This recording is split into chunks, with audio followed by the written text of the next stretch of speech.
माननीय मुख्यमंत्री महोदय सातत्याने प्रयत्न करत होते आणि सगळ्या अडचणीवर मात करत आपण ही सेवा चालू केली। ही सेवा चालू होत असताना अनेक प्रश्न या ठिकाणी उपस्थित राहतात। आज आपण गोव्याचं पहिलं फ्लाईट या ठिकाणी टेकअप घेणार आहे, तेव्हा अण्णा अनेक प्रश्न आमच्या सगळ्यांच्या समोर आले। काही लोकांनी प्रश्न विचारले, गोवाच पहिलं का? मग ते मुंबईला काही नाही। अनेक लोक तर अशी म्हणली, गॅरंटी देऊन सांगतो की ही विमानसेवा चालू होणार नाही।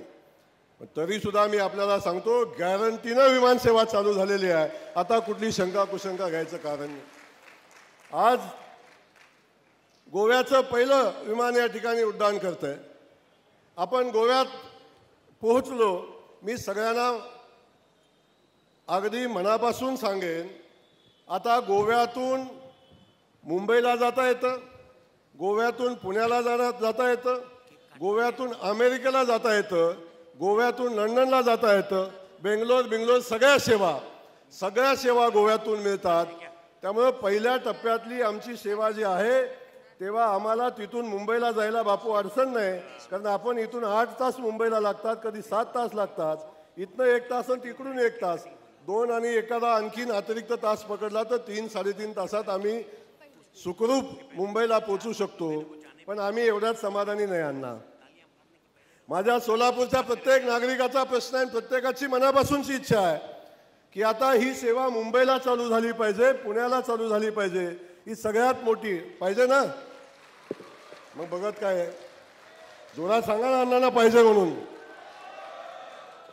अण्णा, ही सेवा आम्हाला मुंबईला पाहिजे, पुण्याला पाहिजे, आणि ही सेवा कधी चालू करणार आहे याची गॅरंटी देऊन इथून जायचंय। ही सेवा कधी चालू होणार आहे याची गॅरंटी देऊन इथून जायचंय, हे या ठिकाणी सांगतो। आणि आदरणीय महाराज साहेबांनी आदेश केलेला आहे, फक्त मुंबईच नाही, आम्हाला तिरुपतीला पण जायचंय। त्यामुळे ह्या सगळ्या सेवा आता या ठिकाणी या शहराला, या जिल्ह्याला, आणि खास करून मी सांगेन जिल्हाच नाही, याचा फायदा कर्नाटकला सुद्धा होणार आहे। कारण खूप बाउंड्रीवर आता आपलं विमानतळ आहे। इथून 30-40 किलोमीटरच्या अंतरावर त्या राज्यातील लोक इथं येतील आणि या विमानसेवेचा उपयोग घेतील। आपण कधीतरी गुलबर्ग्याला जात होतो, आता ही लोक सोलापुरात येतील। त्यामुळे मला खात्री आहे, सोलापूरच्या विकासासाठी आवश्यक असणारी ही सेवा या ठिकाणच्या उद्योगाला चालना देईल, या ठिकाणच्या पर्यटनाला चालना देईल। खास करून ह्या सोलापूर जिल्हा हा विठुरायाचा जिल्हा आहे। सोलापूर जिल्हा हा अक्कलकोट स्वामी समर्थांचा जिल्हा आहे। सोलापूर हे सिद्धेश्वराचं स्थान आहे, आणि या ठिकाणीच्या बाजूला असणारं आमचं तुळजाभवानीचं मंदिर असणारं धाराशिव या ठिकाणी आहे। आणि त्यामुळं या सगळ्या देवस्थानला येणाऱ्या लोकांची संख्या प्रचंड मोठी असते। मी खात्रीनं सांगेन, जेव्हा ही विमानसेवा चालू होईल तेव्हा अनेक भाविक भक्तांची संख्या वाढेल आणि या भागामध्ये आर्थिक सुबत्ता येण्यासाठी याची मदत होईल।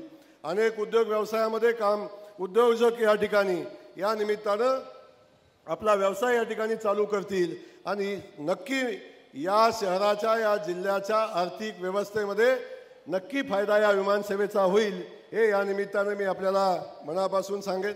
मी आदरणीय मोदीजींना मनापासून धन्यवाद देत असताना, आपण बघतोय हे एअरपोर्ट आपण बघितलं असेल, पहिल्यांदा सुरुवात झालेली एअरपोर्ट अण्णा आपण सगळेजण बघतोय, परंतु अगदी अद्यावत असं हे एअरपोर्ट या ठिकाणी उभं राहिलेलं आपण सगळेजण अनुभवतोय। सगळ्या सुविधा या ठिकाणी या एअरपोर्टवर आहेत, आणि आता त्यामुळे बाकी कुठलीही अडचण या ठिकाणी राहिली नाही। त्यासाठी लागणारे सगळे पैसे आदरणीय मोदीजींनी असतील आणि खास करून मुख्यमंत्री महोदयांनी आपल्या या विमानतळाला उपलब्ध करून दिलेले आहेत। माननीय मुख्यमंत्री महोदयाच या ठिकाणी येण्याची मनापासूनची त्यांची इच्छा होती। मला परवा दिवशी सांगितलं, जय आम्ही या विमानसेवा चालू होते, मी स्वतः येणार आहे। आणि आज मुख्यमंत्री स्वतः सकाळी 6चा कार्यक्रम केला, 6:30चा कार्यक्रम केला, आणि 6-7:30 वाजता विमानतळावर येऊन इकडे येण्यासाठी थांबले, आणि दुर्दैवानं काही क्लिअरन्स मिळाले नाहीत, आणि म्हणून ही अडचण निर्माण झाली। मुख्यमंत्री महोदयाने मी मनापासून या ठिकाणी धन्यवाद देईन।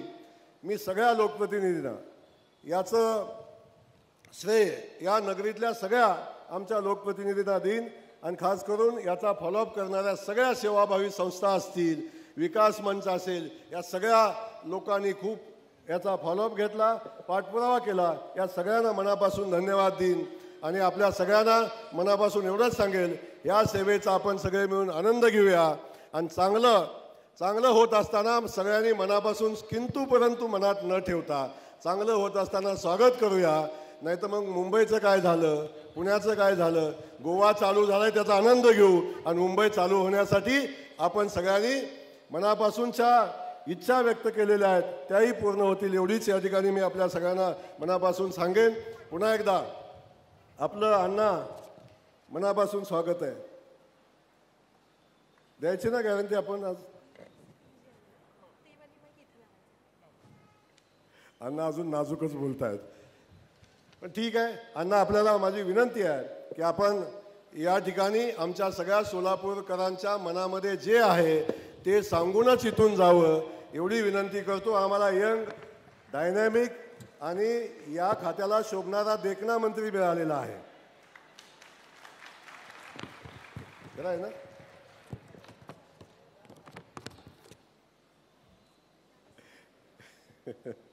ठीक आहे. पुन्हा एकदा अण्णा मी मनापासून आपलं या ठिकाणी स्वागत करतो आणि आपण पुन्हा एकदा या सेवेचा आनंद घेऊया आणि सगळ्यांनी मिळून आनंद साजरा करूया एवढंच सांगतो. आपल्या सगळ्यांना धन्यवाद देतो आणि थांबतो. जय हिंद, जय महाराष्ट्र.